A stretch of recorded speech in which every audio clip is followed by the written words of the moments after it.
There were dragons when I was a boy. Where they went, only a few know.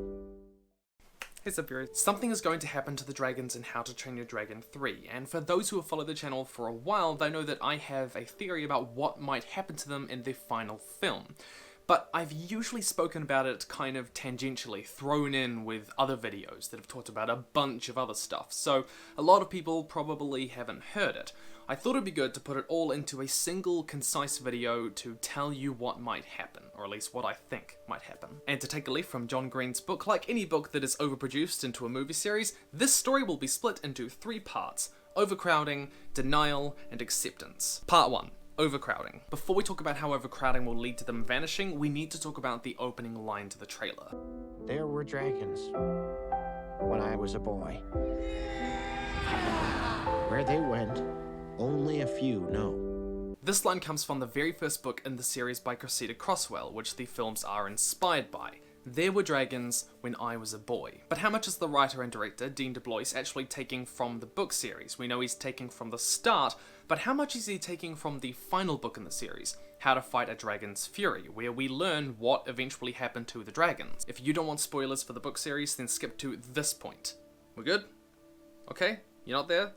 Let's go. So in the final book, How to Fight a Dragon's Fury, a war is about to break out between humans and dragons, and Hiccup is attempting to negotiate a peace between them. He does this by finding a dragon fossil trapped in a crystal that contains a deadly virus that could wipe out all of the dragons. Of course, they would be afraid of it, so when he threatens, they come to the table to negotiate. With this, he confronts their leader, a dragon called Furious, and he demands that they back down on threat that he will release the plague. After convincing Furious of the evils of war, that it would just result in endless bloodshed and this cycle of vengeance and violence, the dragons eventually agree to be led away and go to the Northern Oceans. It's never really specified more than that. To go near the polar ice caps, it sounds. To go into hiding and give humans a second chance to make a better world where they can live together. In this light, Hiccup swears that I will strive throughout my life to build a new world, a better one, a world worthy of both our species. Not our species as they are, but as they could be. But what happens to Toothless, Tim? That's a great question, you bloodthirsty rabbit food. Even though most of the dragons decide to go into hiding for their own safety,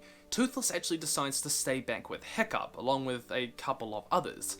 So, this might be giving us hope, right? That they can stay together at the end. Well, that happening in the books is no guarantee, and I actually think it's more likely that Toothless and Hiccup will end up splitting apart. So the ending in the books already seems to have a vastly different setup, but I haven't even mentioned that there's a whole host of characters who never appear in the trailer and have never appeared in the series.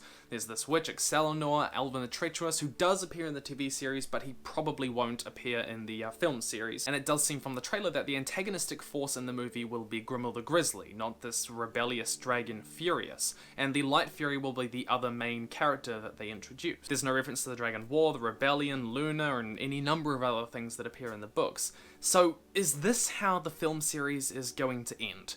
Well, probably not. While the dragons might end up leaving in both the books and the films, the reason that they vanish, I think, will be entirely different.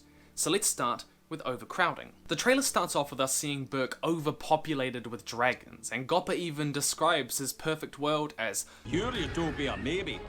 Mine's less crowded and more... Ah!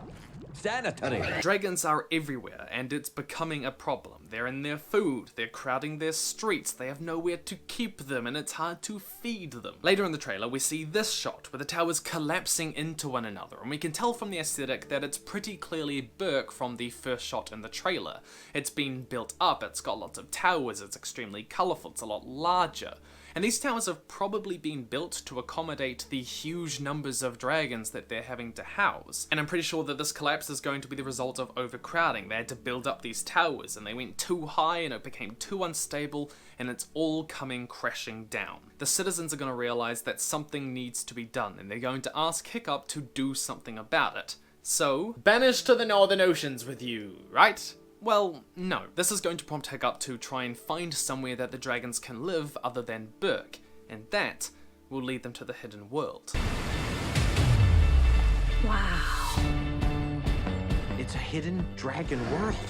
So we know the story will deal with how both he and Toothless are now chiefs of their respective tribes, and it's a dueling story where you have both characters trying to do what's right for their kind, and an eventual outcome where Hiccup is able to stand on his own. So Hiccup and Toothless have always relied on one another, but we know that Hiccup has always resisted this idea that he needs to take up the chieftainship of the tribe, when all he wants to do is be a dragon rider. He doesn't feel ready for leadership. It's not me, Astrid. All those speeches and planning and running the village, that's his thing. I think you're missing the point.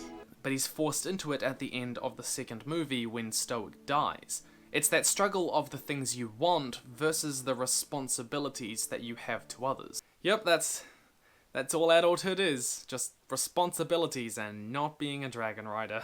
But at the same time as Hiccup is finally getting used to being chief, Toothless is also becoming the leader of dragonkind. And it's at this point that they might realize they have a difficult choice to make.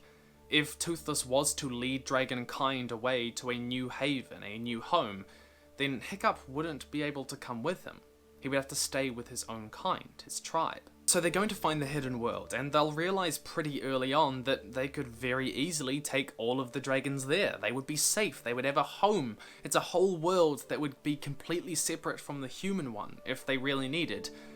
But they wouldn't want to, because that would mean that they would have to separate. No, Hiccup and Toothless are going to resist that for as long as possible. They're going to try and find another solution so that they don't have to leave one another. So while they're trying to find another solution, things will only get worse when Grimmel comes on the scene.